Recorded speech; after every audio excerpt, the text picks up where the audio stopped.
Hey everyone, welcome back for another deep dive. We're tackling feeling overwhelmed this time. You know, that feeling when you're just totally swamped. Yeah, we've all been there. It's the worst. Totally. But what's cool is, for this deep dive, you guys sent in a ton of your own personal tips for how you deal with feeling overwhelmed.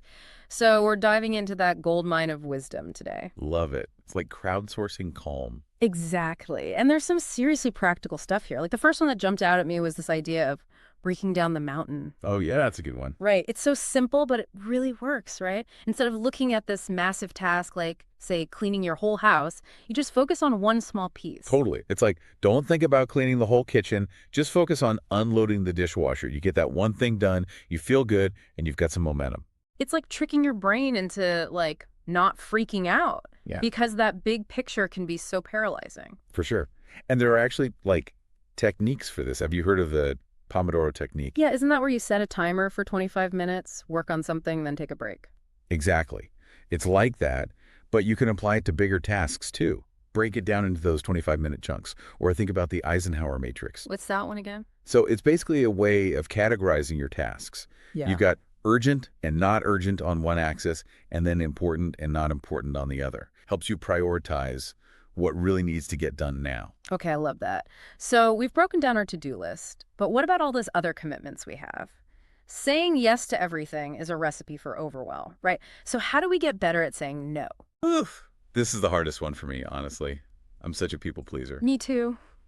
But one thing that really helps me is remembering that every time I say yes to one thing, I'm automatically saying no to something else. Oh, that's a good way to look at it. Right. Like, am I saying yes to working late and missing my kid's soccer game? Or am I saying yes to being present with my family? It's about figuring out what your true priorities are. Love that. Because it's not really selfish to say no, is it? It's more like self-preservation. Totally. Okay, let's switch gears a bit and talk about something we can do anytime, anywhere to calm down. Deep breathing. Ah, yes, the classic. I know it seems so simple, but it really works, right? It does. And it's not just because you're getting more oxygen, although that helps. It's about how to fix your nervous system. Okay, break that down for me. So when we're stressed, our sympathetic nervous system kicks in. That's our fight or flight response. Heart rate goes up. Breathing gets shallow. You know the drill. Oh, yeah. But deep breathing, that activates the parasympathetic nervous system.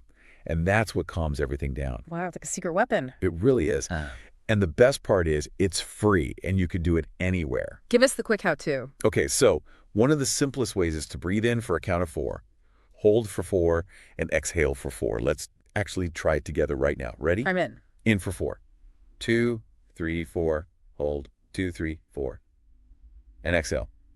2, 3, 4. See, I already feel more relaxed. Right.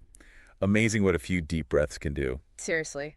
Okay, what about taking breaks? I'll admit, I sometimes feel guilty when I step away from my work, even if it's just for a few minutes. Oh, I totally get that. But here's the thing. Our brains aren't meant to be on all the time. Yeah, I try to remind myself of that. We need those breaks to recharge and actually be more productive in the long run. So how do we make the most of our breaks? Any tips? Definitely. First of all, actually step away from your desk. Like physically get up and move your body. Even a 5-minute walk can make a huge difference. Fresh air does wonders. It really does. Or try a quick mindfulness exercise. What, like meditation? It can be, Hmm. but even just taking a few minutes to like really pay attention to your senses. What do you see, hear, smell? It helps bring you back to the present moment. Okay, I love that. All right, last tip for conquering overwhelm, and this one can be tough, asking for help. Ah, the dreaded asking for help. Hmm. Why is that so hard for us? I know, right? It's like we think we have to do everything ourselves. But all the research shows that people who ask for help are actually more successful in all areas of life. It's about recognizing that we don't have to have it all figured out. And there's no shame in needing support sometimes. Exactly. We're human. It's okay to not be okay. But the key is to actually reach out to someone, a friend, a family member, a therapist. Be specific about what you need. Yes. Don't just say, I'm overwhelmed. Say, hey, I'm feeling really overwhelmed with this project at work. Would you be willing to help me brainstorm some ideas? I love that. Okay, so we've covered a lot of ground here. We talked about breaking down tasks, saying no, deep breathing, taking breaks, and asking for help. And the cool thing is, these strategies all work together. They do. It's like building a toolkit for managing overwhelm. Exactly. So As you go about your day today, which one of these tools are you going to try out? Which one resonates with you the most? Yeah, what's one small step you can take today to feel a little less overwhelmed? Let us know. And we'll see you next time for another deep dive.